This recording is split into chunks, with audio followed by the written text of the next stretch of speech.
मैं तुम्हें ही ढूंढ रही थी। लो मिल गया मैं। मुझे लगा तुम चले गए हो।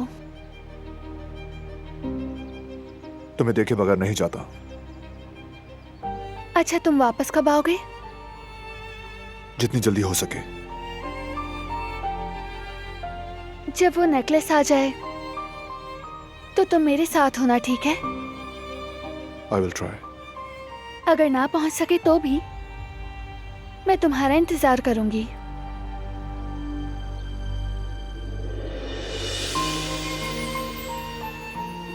वापस आने तक अम्मी का ख्याल रखना। तुम ठीक हो ना बारान? हाँ बिल्कुल ठीक हूँ। क्यों ठीक नहीं होगा मैं? मुझसे कुछ छुपा तो नहीं रहे हो ना? शाम में मिलते हैं।